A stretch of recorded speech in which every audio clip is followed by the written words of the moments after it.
Hello everyone and welcome back. Today we're looking at round 2 of the Six Nations.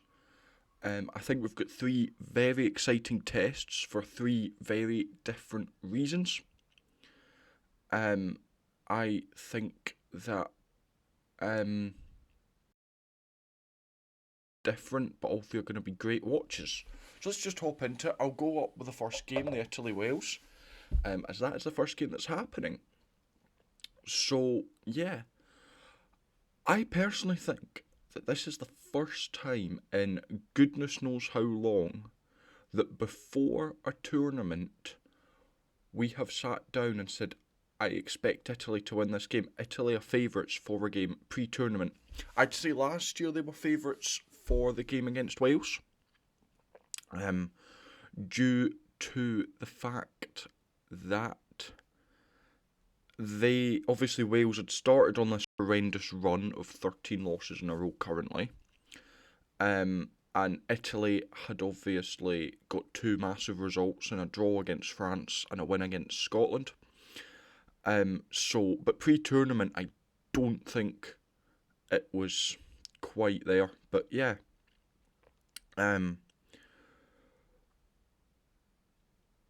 I think Italy are favourites. I mean, you look at the squads, a couple of changes, in there.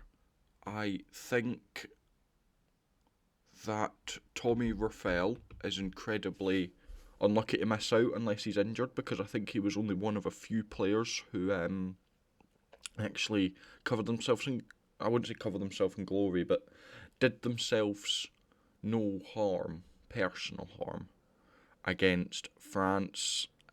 Jack Moore, I thought that, wasn't horrible.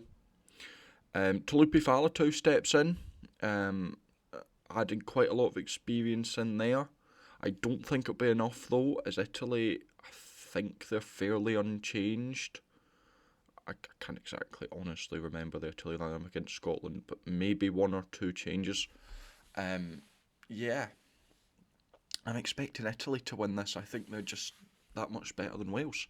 Looking at you guys, you all agree 88% of you think Italy are going to win, and that's the most one-sided poll we have had. I even think France, and I'll tell you if you give me a second, I even think the France-Wales was slightly more even. Yeah, the France-Wales game, no, it was 86% France, 14% Wales. This is 88% Wales, Italy. So, jeez, is it similar votes? Just so I can, yeah, fairly similar. But, jeez, that's, yeah, the most one-sided poll we've had, and I'm going to be honest, that's the most one-sided poll that is, as we're going to move on to the England-France now. So, yeah, England-France, the last time France came to Twickenham, I think we all know what happened with a 53-10 win. Yeah, looking at the squads, England have pulled a weird one. They've put Finn Smith to 10, put Marcus Smith at 15, which I don't think works. I don't think Marcus Smith is good enough at 15. Willis also steps in for Ben Curry. Fairly understandable. Willis has been decent this season for Saracens. And Slightholme comes in for the injured Murley. So a fairly few changes for England. Looking at France, I mean, the main talking point was 10 going into the game, with obviously Intermac being banned. Mathieu Jalabert steps in. I think that's the right call. He has been good for Bordeaux, I think he plays for. In other news, Pinot is back. Damien Pinot, he scored 6 tries in the last game he played, which is mental. I feel bad for Asasongbu, as I thought he was good, but Damien Pinot's the most form winger in the world at the minute, so yeah. I don't think it will be as bad as the last game. I don't see it being 53-10, but I do still think France are going to be really comfortable. I don't understand what England are trying with Smith at 15, but yeah, I struggle to see it working against France, and I think that the England hammer defence isn't going to work against France because they have multiple play options. It, what England are trying to do is rush up on the playmaker and basically scare them. But France have about three different playmakers. You can't rush up on all three of them at the same time, you know. So I, I think that, you know, if they rush Jalabert, well, Ramos will just step in as the playmaker. If they rush Ramos, Dupont. So yeah, and then Marcus Smith just hasn't got the positional awareness for 15. But I mean, I've been proven wrong before. I do think France are going to win, and the majority of you agree with me. Again, fairly one-sided. This one, 77% of you siding with France to beat England. So about 2/3, which, yeah, about fair. Next, we're going to move on to the Scotland-Ireland. Okay, Scotland-Ireland at Murrayfield. Scotland haven't beaten Ireland in 8 years. I also do think that this is the game for Scotland. There's been lots of talk, lots of hype about Scotland being, you know, this is Scotland's year. Scotland are going to challenge. This is their chance to prove that. Their win against Italy was decent, but I do still think they're going to need to go up another level if they're going to beat Ireland. Looking at the squads, a few changes for Scotland. Rory Sutherland and Schumann swap. So Sutherland starts, Schumann's on the bench. Dempsey does come up to the start like I suspected he would. Tom Jordan comes in at 12 as well. Going to be interesting there. I did think that Finn Russell was a lot better when Jordan was on. I wonder if just the way the two of them work together, because they're both similar play styles, if you know, they play better together. Rory Sutherland starting again. He is a lion. He's a solid enough prop. I think Schumann's just going to come on to add some more bulk and energy.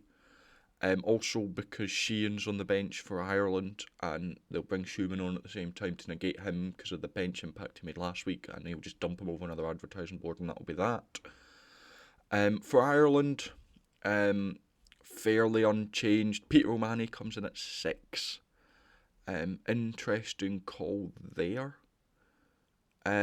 If I'm going to be honest, what's going through my head is that is more mind games. You know, there's obviously that niggle between him and some of the Scotland players.